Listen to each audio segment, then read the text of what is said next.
Algunas escenas de este programa han sido representadas, incluyendo la descripción de investigaciones realizadas en la escena del crimen. Una niña que jugaba en el patio de su casa en Spokane, Washington, desaparece. ¡Valerie! En St. Louis, otra niña va a visitar a una amiga. Nunca llega al lugar. Sus padres temen que fueron raptadas o algo peor. Cuando hay niños que desaparecen, los detectives deben usar sus conocimientos y valerse de la ciencia para encontrarlos y atrapar a quienes tratan de lastimarlos.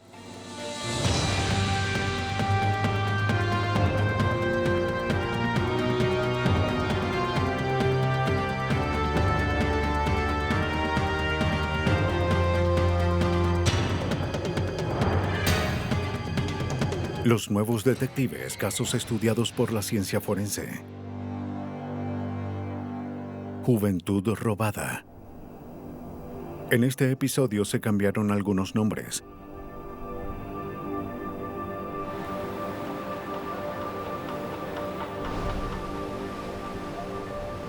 En Spokane, Washington, los sonidos de la naturaleza son el despertador de sus residentes.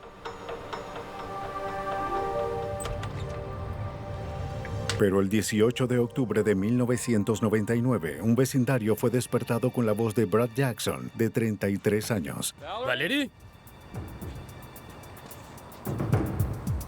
¡Valerie! ¡Valerie! Llamaba desesperado el nombre de su hija de 9 años, Valerie. ¿Valerie? El desesperado padre tocaba las puertas de sus vecinos para saber si alguien había visto a su hija. ¡Valerie! ¿Ha visto a mi hija? ¿Ha visto a Valerie? No. ¡Valerie! ¡Valerie! 911, ¿en qué puedo A las ayudarle? 8:44 llamó al 911 para denunciar la desaparición de ¿Su Valerie. hija desapareció? ¿Hace cuánto?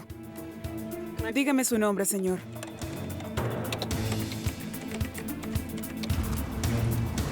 En minutos, oficiales del departamento del alguacil del condado acudieron al lugar. Jackson les dijo que vio a Valerie por última vez jugando en el patio a las 8:15. Bien. Estaba jugando Minutos aquí. después, cuando salió para acompañarla a la escuela, encontró el morral de Valerie en el porche, pero ella había desaparecido. ¿Hay alguien ¿Desapareció? que esté autorizado para salir con ella? ¿Otro adulto? No. Quédese aquí, llamaremos más oficiales, ¿está bien? Oficiales de policía y vecinos revisaron el área con la esperanza de que Valerie solo hubiese caminado sola a la escuela o estuviese con una amiga. ¡Valerie!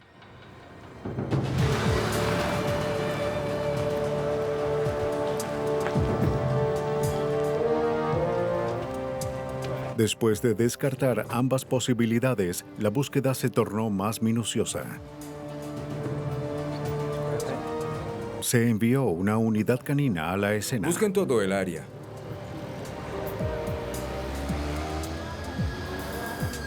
Los perros olfatearon una de las camisas de Valerie,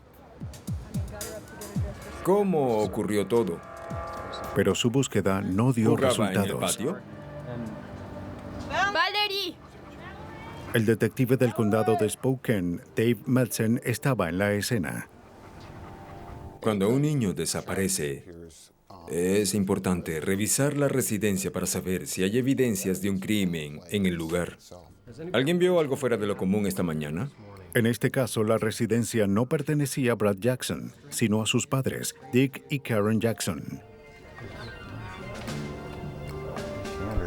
Brad y Valerie vivieron con Karen y Dick, sus padres, por casi 7 meses.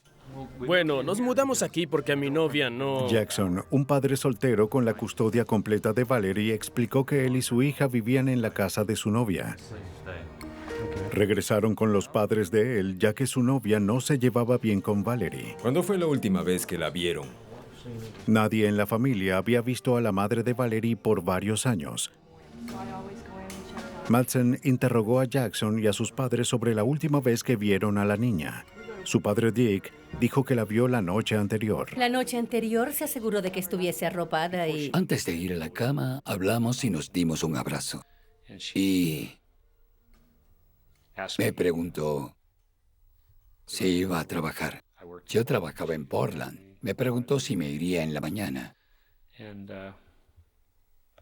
Y me preguntó cuándo me vería de nuevo. Y le dije que a la semana siguiente fue la última vez que la vi. La madre de Jackson, Karen, vio a Valerie cerca de las 4:30 de la mañana del día de su desaparición. Antes de ir a trabajar, solía asegurarme de darle un abrazo y un beso.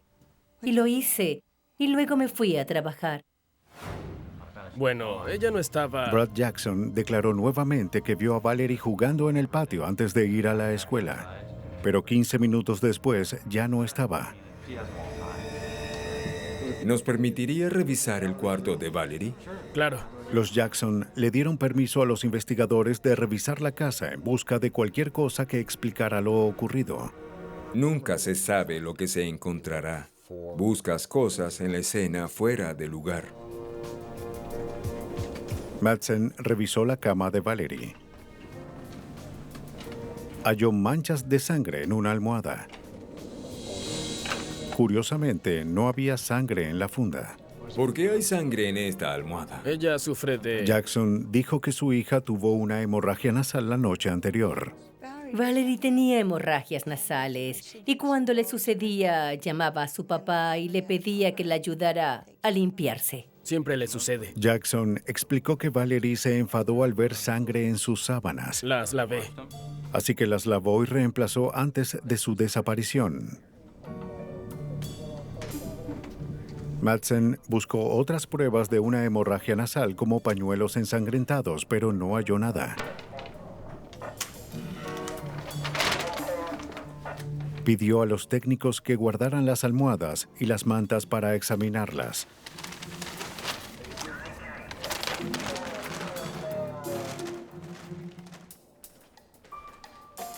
Mientras revisaba la casa, Madsen hizo un importante hallazgo: el diario de Valerie. Pidió a los técnicos que lo recogieran y guardaran.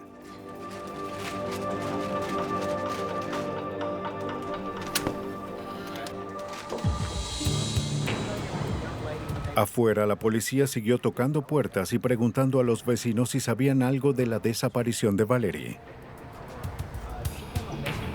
Ninguno tenía información de ayuda. Los vecinos declararon que Brad Jackson parecía un buen padre y que Valerie era una niña muy dulce.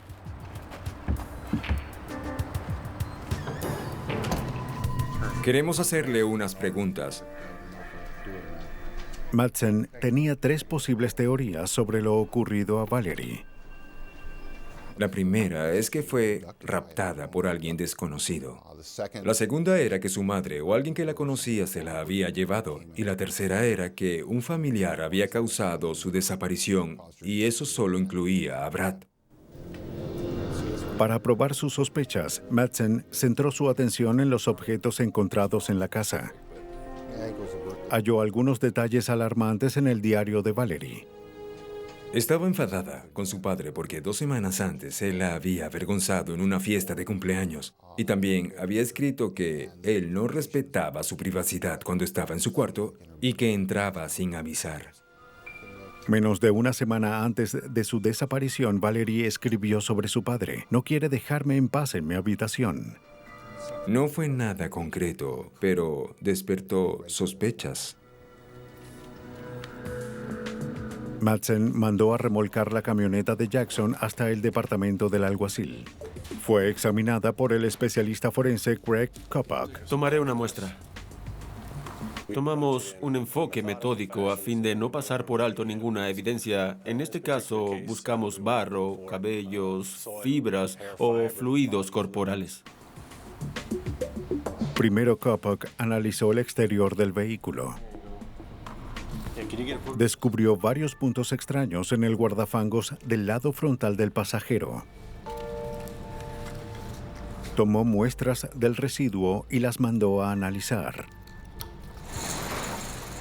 Para revisar el interior de la camioneta, se retiró la puerta y se apagaron las luces.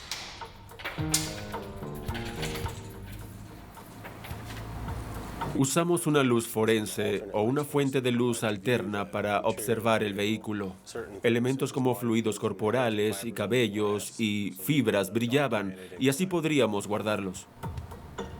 Además del extraño residuo en el guardafangos, no se encontró evidencia significativa en el auto. Tendrían que esperar para saber qué era ese residuo. Mientras los investigadores trataban de descifrar la escasa evidencia, temían perder tiempo valioso. Valerie Jackson había desaparecido. Si la policía no la encontraba pronto, temían que este caso se convirtiera en un homicidio.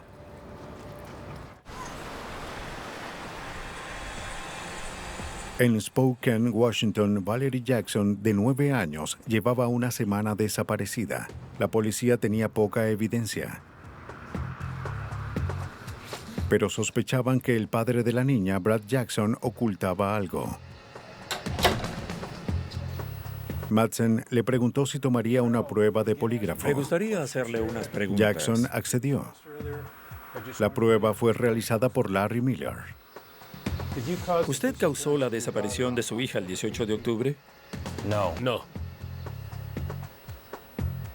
¿El 18 de octubre usted causó la desaparición de su hija? No. Los resultados de la prueba del polígrafo de Brad Jackson indicaban que él respondía engañosamente a las preguntas importantes. Esas preguntas importantes incluían específicamente si estaba o no involucrado en la desaparición de su hija el 18 de octubre y si sabía o no dónde estaba su hija en el presente. No. Como los resultados de la prueba del polígrafo no son aceptados en un tribunal, Jackson fue liberado. Si Jackson había lastimado a su hija, Madsen y su equipo tendrían que probarlo. Lo que tenemos hasta ahora... Madsen reunió un equipo de detectives para planear su próxima jugada. La misteriosa sustancia en el guardafangos del auto resultó positiva como sangre humana. La prueba de polígrafo indicó que... El tiempo se agotaba y los investigadores empezaban a creer que no encontrarían a Valerie Jackson con vida. Creían que vigilar a su padre quizás los llevaría hasta la evidencia que necesitaban. Pero colocar un equipo que lo vigilara las 24 horas sería casi imposible. Debían hallar otra forma. Tenemos su auto. ¿Por qué no instalamos un GPS? Alguien sugirió usar un GPS para rastrear los movimientos de su camioneta. Decidimos que íbamos a intentarlo. Nuestro objetivo era que él nos llevara hacia donde estaba Valerie. Además, queríamos descubrir a quienes contactaba, para así nosotros contactarlos e interrogarlos para averiguar si sabían algo sobre el caso o sobre lo que Brad hacía. Si el GPS funcionaba correctamente, transmitiría una señal a satélites en órbita. El detective Don McCabe luego descargaría esa información en su computadora y localizaría la ruta de la camioneta de Jackson en tiempo real. Y allí aparecen la latitud y la longitud, la fecha y la hora. Si quieres una dirección, te dará la dirección. Brad, quiero hablar contigo. Después de instalar el GPS, Madsen llamó a Jackson para que buscara su camioneta. El equipo ahora esperaba que Jackson los llevara hasta Valerie. Al entregarle las llaves, Madsen hizo algo audaz. Le dije directamente que sabía que él mató a Valerie y que sabía que probablemente la enterró, que no tuvo tiempo para cavar lo suficiente y que los animales excavarían y hallaríamos el cuerpo. Y cuando lo hiciéramos, tendríamos la evidencia para sentenciarlo. No mostró ninguna emoción, nada. Solo me miró a los ojos y dijo, entiendo. Jackson tomó las llaves y se fue. Y el detective McCabe rastreó todos sus movimientos. Durante los primeros 2 días, el GPS funcionó a la perfección y McCabe supo dónde estaba el auto de Jackson en todo momento. Pero de repente la señal se perdió. Ya no podía vigilar a Jackson en tiempo real.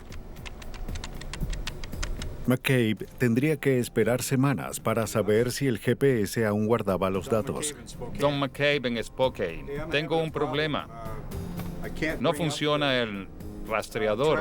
Intenté de todo. Si la información estaba allí, tendría que descargarla después de sacar el GPS del auto. ¿No se les ocurre alguna forma de...? Luego de 2 semanas, Madsen decidió que era hora de buscar la información. Obtuvo una orden para incautar la camioneta de Jackson. El detective McCabe luego removió el GPS.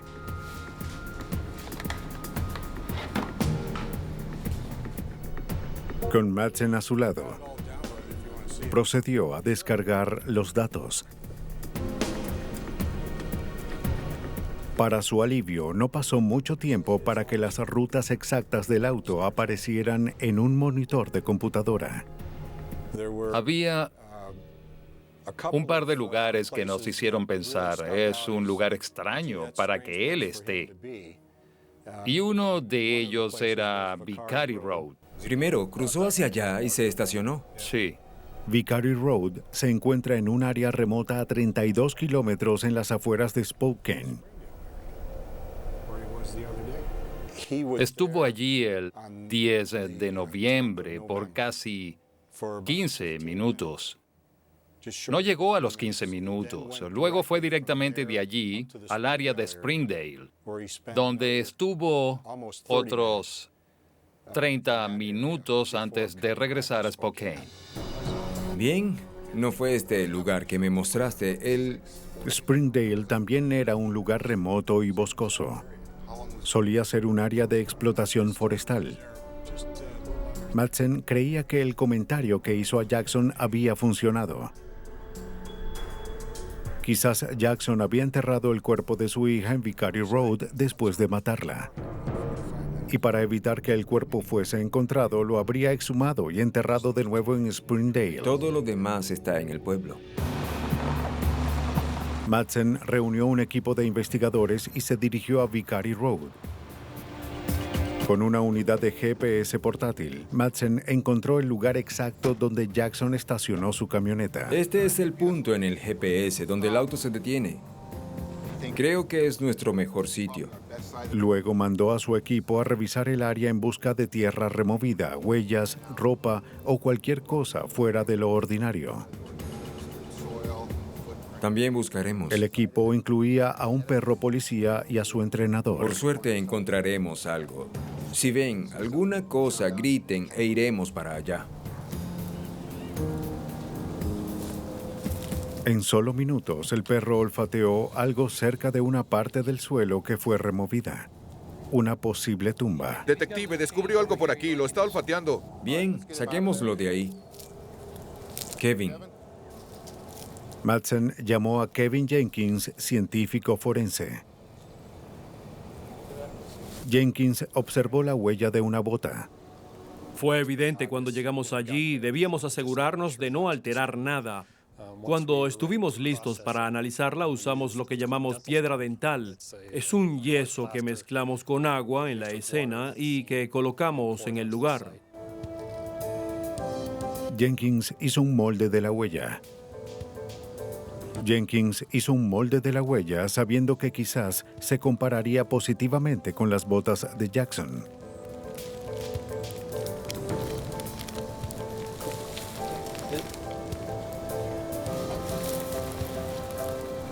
Bill Schneck, otro forense, tomó muestras del suelo en el área. Queríamos analizar las muestras y compararlas con cualquier otra evidencia presente cerca del sospechoso, como en su casa, herramientas o ropa. Justo cuando guardaban todo para irse, hicieron otro hallazgo.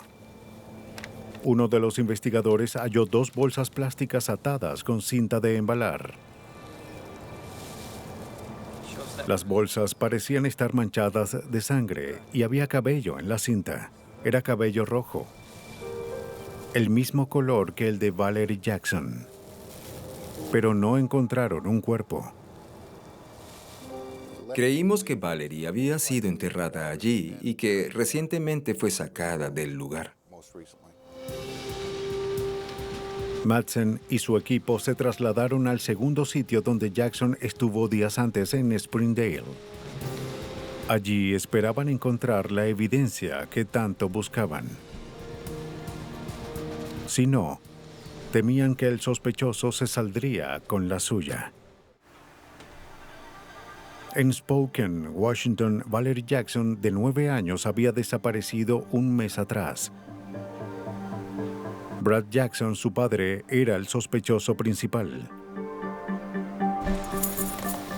Los investigadores usaron un GPS para localizar la posible tumba donde estuvo la niña.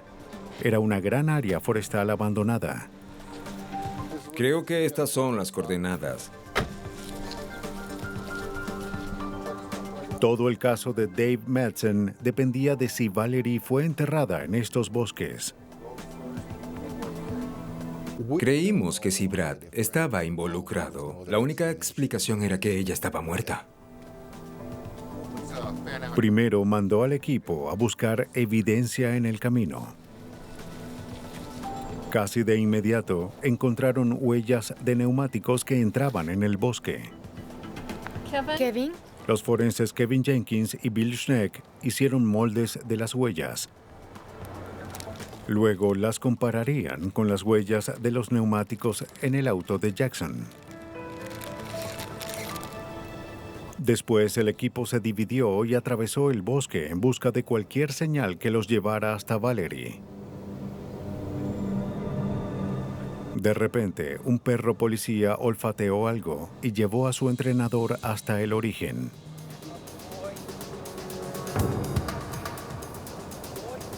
Madsen se dirigió al lugar y vio que la tierra había sido removida.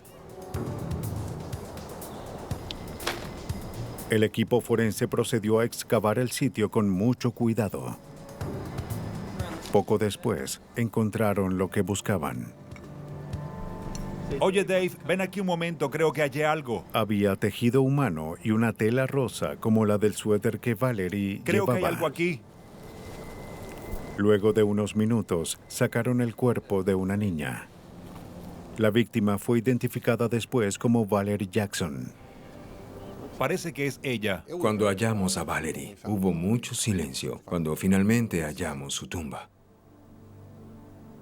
Cuando un niño desaparece, uno quiere encontrarlo. Era lo que esperábamos, pero aún sentimos pena al pensar en el porqué. Supongo que al aceptar que realmente estaba muerta. Así que fue un momento muy triste. Aunque el cuerpo de Valerie había sido encontrado, la investigación estaba lejos de terminar. El equipo forense revisó de nuevo el hogar de Jackson. Incautaron objetos que posiblemente estarían vinculados a la evidencia encontrada en el campo. Un rollo de cinta, 2 palas y un par de botas de Brad Jackson. El forense Bill Schneck, quien tomó muestras tanto de Vicary Road como de Springdale, ahora extraía muestras de tierra de los neumáticos y el suelo del auto de Jackson. Al comparar las muestras de la camioneta con las de la escena del crimen, buscamos similitudes en la composición para ver si la tierra en el vehículo provenía de la escena. Al mismo tiempo, Kevin Jenkins tomaba huellas del neumático del auto para confirmar si coincidía con el molde tomado en el lugar donde Valerie fue encontrada. Para obtener una impresión reconocible del auto, colocamos una capa delgada de vaselina en la llanta. Luego hicimos rodar la llanta con mucho cuidado sobre una pizarra blanca. Y así la impresión del neumático se marcó en la pizarra gracias a la vaselina. Después usamos polvo magnético negro para hacer resaltar la impresión y volverla oscura. Mientras la investigación continuaba, la médico forense realizó la autopsia de Valerie Jackson.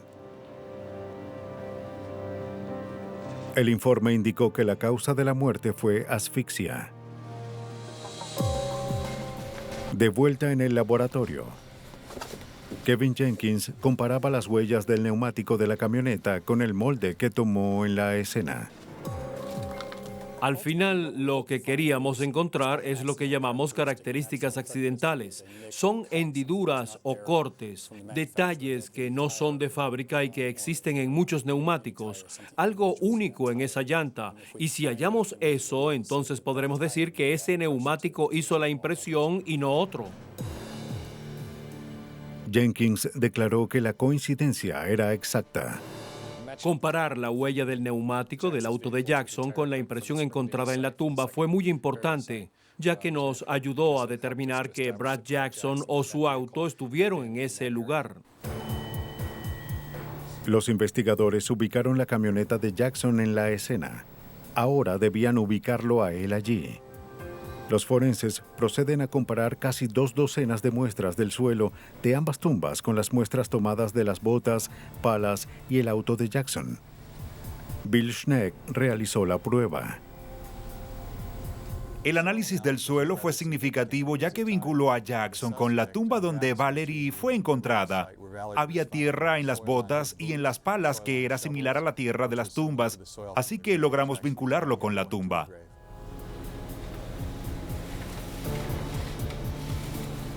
Los forenses también consiguieron huellas en las bolsas halladas en Vicary Road.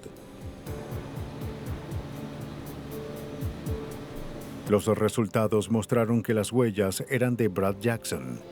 El caso de Madsen en contra de Jackson estaba completo. Obviamente el GPS fue la herramienta clave. Sin él no hubiésemos podido encontrar a Valerie y nunca tendríamos la evidencia para sentenciar a Brad con respecto al caso. Durante el transcurso de la investigación, Brad Jackson amenazó con suicidarse. Ahora estaba en el hospital local bajo vigilancia. Los doctores lo dieron de alta y Madsen lo arrestó por el asesinato de su hija. La policía quizás nunca sabrá por qué asesinó a Valerie. Nunca habló sobre el crimen. El 5 de octubre de 2000, Brad Jackson fue hallado culpable de homicidio en primer grado y fue sentenciado a 56 años de prisión. Me contenté cuando el jurado lo condenó, pero también me sentí triste por su familia, porque no solo perdieron a su nieta y casi una hija para Karen Jackson, sino que perdieron a un hijo para ellos. Fue muy triste. Quitarle la vida a un niño es un acto inconcebible. Es una tragedia que puede impactar hasta el vecindario más seguro. St. Louis, Missouri, es un buen lugar para criar a una familia. Al menos es lo que Rhonda Center pensaba. Rhonda era una madre soltera que compartía una casa con su amigo Thomas Siegel y criaba a su hija de 10 años, Cassidy. El 1 de diciembre de 1993, Rhonda llegó a casa del trabajo. Saludó a Siegel y le preguntó si sabía dónde estaba Cassidy. Siegel dijo que ella había ido a casa de una amiga y que debía regresar a las 5. ¿Qué quieres para cenar? Pero eran las 5:10. Cassidy no solía llegar tarde, así que Rhonda llamó a la casa de su amiga. Hola, ¿puedes mandar a Cassidy a casa? Su amiga dijo que Cassidy nunca llegó. ¿Qué quieres decir? ¿Por qué dices que no llegó? ¿Estás segura? Dijo que nunca llegó. ¿Que nunca llegó? No, pero que... Ella se fue a las ¿qué? 3:30. Rhonda le pidió a Siegel que la ayudara a buscar a Cassidy. ¡Cassidy! ¡Cassidy! Mientras Siegel recorría la calle llamando a Cassidy, Rhonda fue a donde una vecina. ¡Cassidy! ¡Cassidy! Le preguntó a la vecina si había visto a Cassidy esa tarde, ¿Viste a mi hija, a Cassidy? pero llegó no a la casa. había visto. ¡Cassidy! Siegel llamó a la policía. Cuando la patrulla llegó, Siegel esperaba afuera de su casa. ¿Es su compañero? Le dijo al oficial que vio a Cassidy por última vez a las 3:30 y que una vecina la vio a las 3:45. Cassidy le dijo a Siegel que iba a la casa de una amiga y que regresaría a las 5. la misma hora en la que su madre regresaba del trabajo.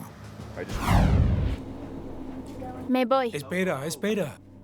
Cassidy siempre llevaba una alarma cuando salía a jugar. ¿Recuerdas lo que tu mamá te dijo? Como había hecho muchas veces antes, Siegel revisó la alarma para verificar que funcionaba.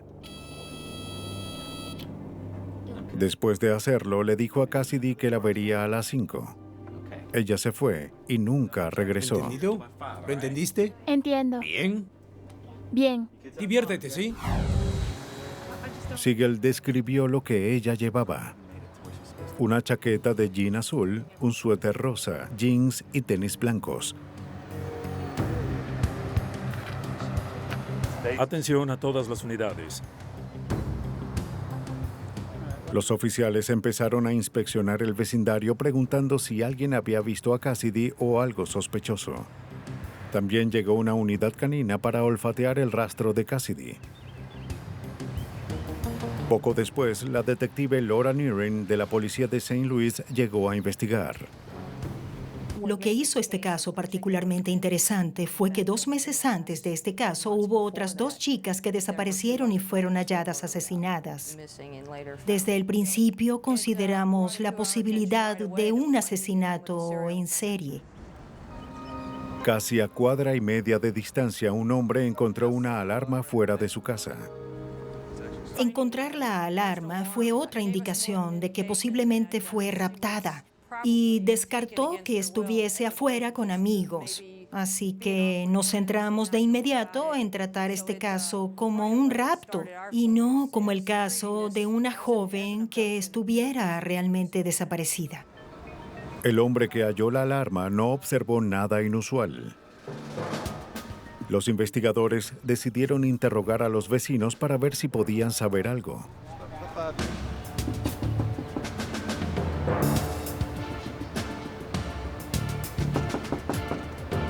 Nadie respondió. Hablarían con ellos después.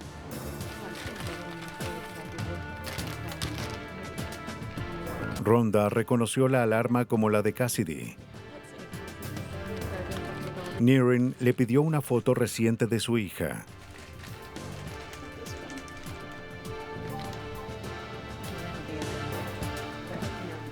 Luego pidió permiso para revisar la habitación de Cassidy en busca de pistas que indicaran lo que había ocurrido. Allí los forenses procedieron a guardar objetos que pudiesen tener sus huellas o ADN.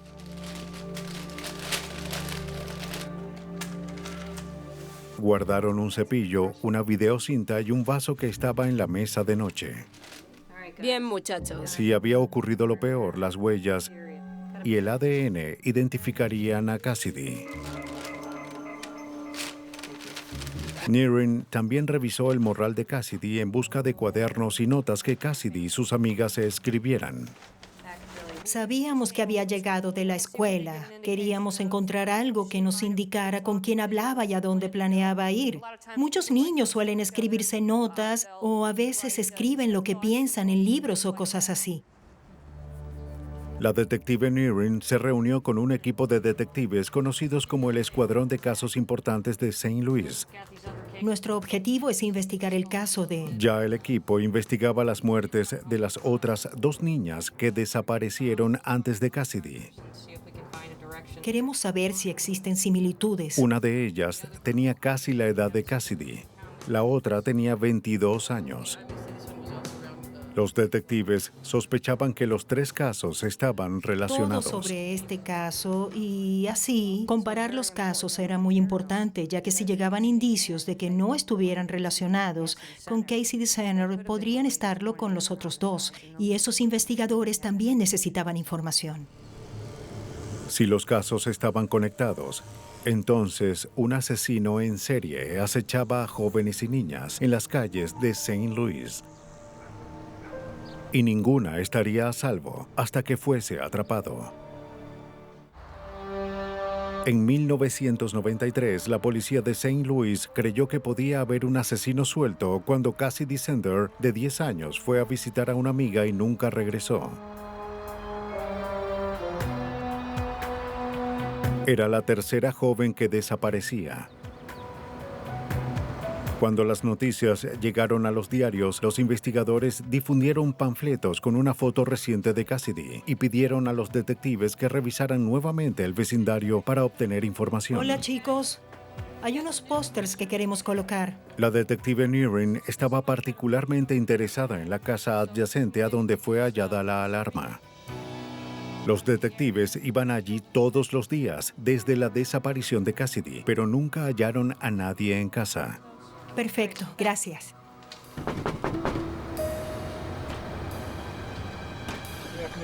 Casi una semana después de la desaparición de Cassidy, Gloria Cooper abrió la puerta. Los detectives le preguntaron dónde estuvo desde la desaparición de Cassidy. Queríamos hacerle unas preguntas.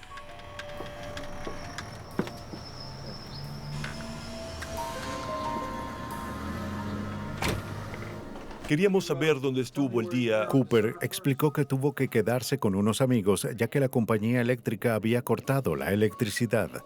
El servicio había regresado solo un día antes. Cuando le preguntaron sobre Cassidy, dijo que no sabía nada. También mencionó a su hermano, que a veces vivía con ella.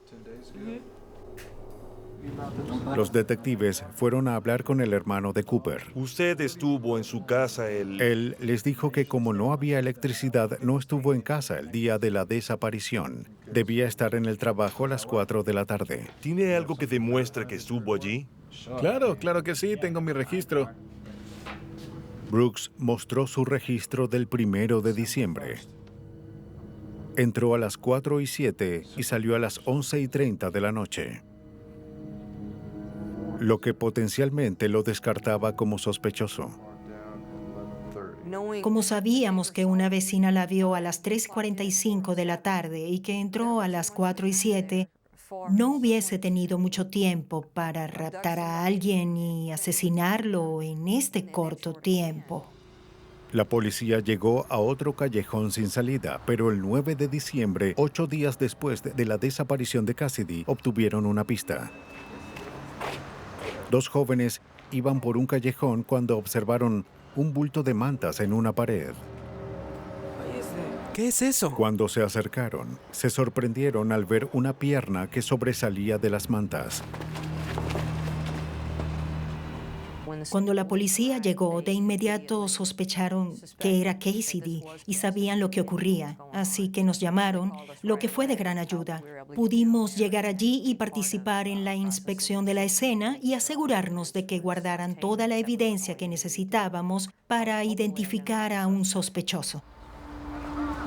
El cuerpo de la niña, que llevaba ropa similar a la de Cassidy, estaba envuelto en una cortina debajo de una manta. La evidencia en la escena no señaló a ninguna persona en particular. Lo que teníamos era un edredón, una manta y una cortina. Teníamos esos objetos, pero no sabíamos de dónde venían. Hay huellas de neumáticos. También hallaron huellas de neumáticos cerca del cuerpo. Van hacia allá.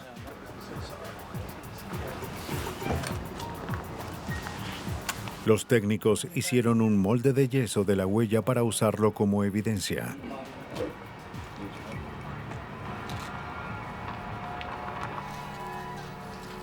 Con las huellas dactilares tomadas de la víctima, el detective Donald Bryan hizo una comparación con las huellas que encontró en los objetos de Cassidy. Los forenses en el laboratorio de St. Louis examinaron la manta que cubría el cuerpo de Cassidy en busca de evidencia que pudiera llevarlos al asesino.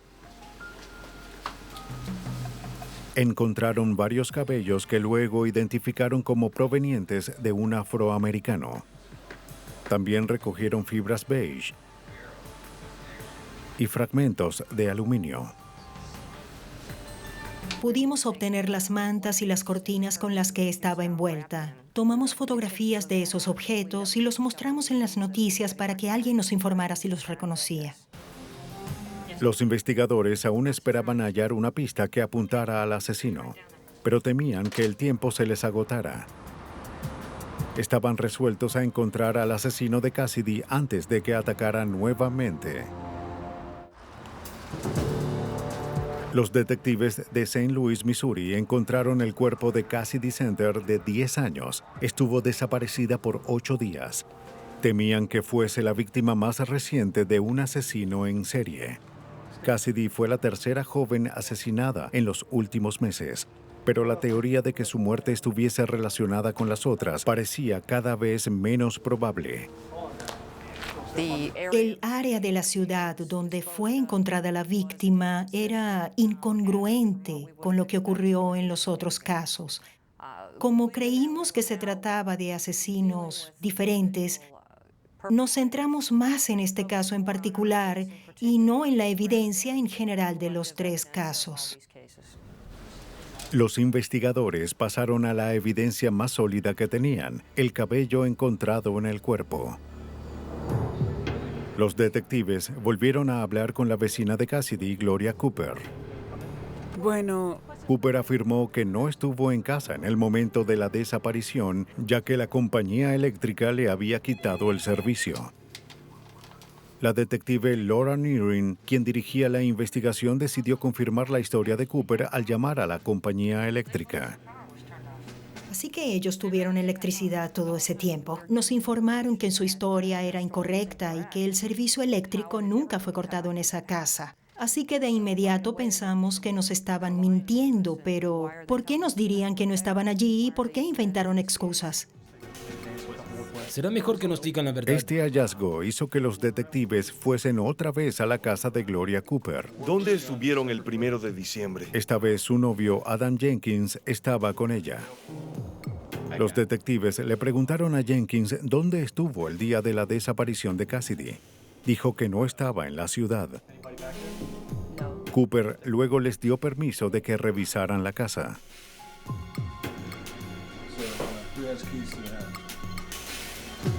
En una de las habitaciones, observaron una alfombra beige. Era de un color similar al de las fibras encontradas en las mantas que cubrían el cuerpo de Cassidy. Tampoco había cortinas en las ventanas, ni edredones en la cama. Si alguien en la casa estaba involucrado en el homicidio, la policía tendría que hallar la forma de probarlo.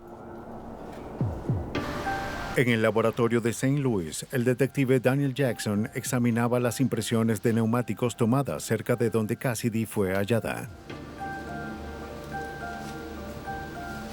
Después de examinar las características, Jackson pudo determinar el tipo de neumático que hizo las marcas en el callejón. Provenía de un neumático usado en ciertos camiones, camionetas y vehículos parecidos. Después de obtener esa información de que se trataba de un neumático único, fue importante identificar qué vehículos estaban en el área. Los detectives inspeccionaron el vecindario. ¿Cómo le va, señor? Hola, ¿cómo le va? Su persistencia dio frutos de inmediato. Un residente recordó que el 9 de diciembre, un día antes de que Cassidy fuese encontrada, vio una camioneta de alquiler al frente del hogar de los Cooper a las 6:30 de la mañana. 2 hombres afroamericanos entraron en el auto y arrancaron tan rápido que chocaron contra un buzón al final de la calle. Cuando supimos de esa camioneta, tuvimos una idea. Nos dimos cuenta de que eso era lo que buscábamos. Ya sabíamos que donde la víctima fue encontrada había fragmentos de aluminio. Supimos que probablemente eran del vehículo. Aquí hay una. También era el tipo de vehículo que dejaría las marcas de neumáticos encontradas cerca del cuerpo de Cassidy. Ahora había que probarlo. Nearing revisó las páginas amarillas en busca de agencias de alquiler de camionetas. Encontró una cerca del vecindario de los Cooper y envió un detective a investigar. Perfecto. El hermano de Cooper, Thomas Brooks, alquiló el auto el 8 de diciembre y lo devolvió al día siguiente. El empleado mostró a los detectives el auto que Brooks alquiló. Luego lo incautaron para analizarlo. Los neumáticos eran del mismo tipo que los de las marcas halladas en la escena del crimen. Al compararlos con los moldes de las huellas, descubrieron que ambas marcas eran idénticas. Los detectives también buscaron evidencia en la camioneta para comparar los fragmentos de pintura encontrados en las mantas que cubrían el cuerpo. También se buscaron huellas en el auto. La detective Nearing ahora tenía suficiente evidencia para obtener una orden que le permitiera registrar minuciosamente la casa de Cooper.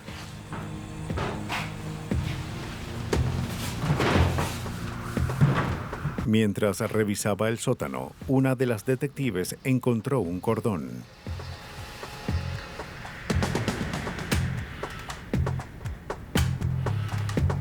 Era idéntico a los que se usan en alarmas personales como la de Cassidy.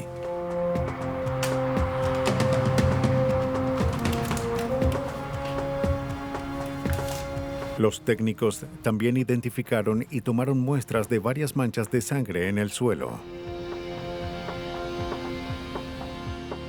En el laboratorio de St. Louis, el forense Alan Derrickson determinó que la sangre hallada en el sótano de Cooper era de Cassidy.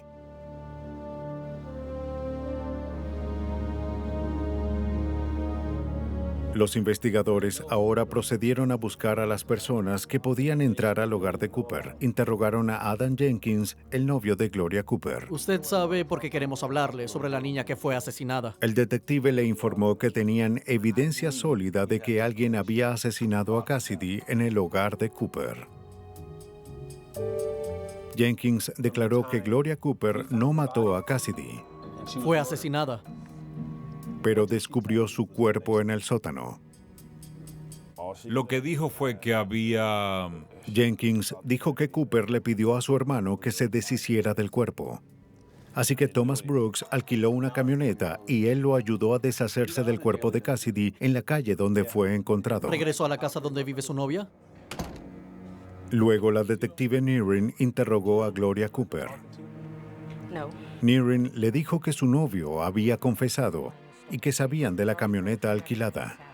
Necesitamos su cooperación. Cooper al fin habló. Yo lo que sé es que llegué a casa Admitió haber hallado el cuerpo de Cassidy en el sótano y pedirle a Brooks que lo sacara.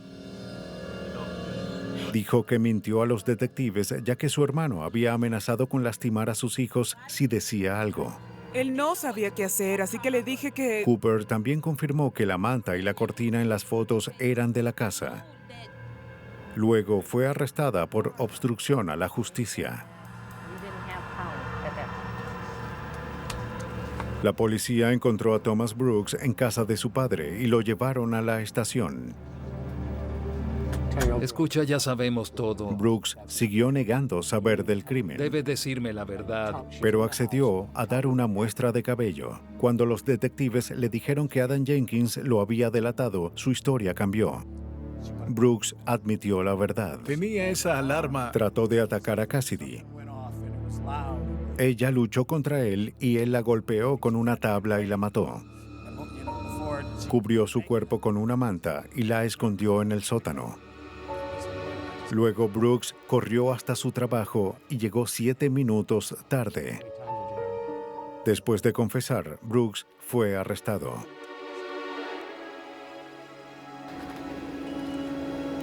La muestra de cabello que Brooks entregó coincidió con la muestra hallada en la manta donde estaba Cassidy. Thomas Brooks fue hallado culpable de secuestro y asesinato en primer grado. Fue sentenciado a muerte. Gloria Cooper y Adam Jenkins fueron hallados culpables de obstrucción a la justicia. No hay forma de eliminar el dolor por la pérdida de un ser querido a causa de un asesinato. Pero gracias a la ciencia forense y a los dedicados investigadores, la justicia se aplica para aquellos asesinos responsables de una juventud robada.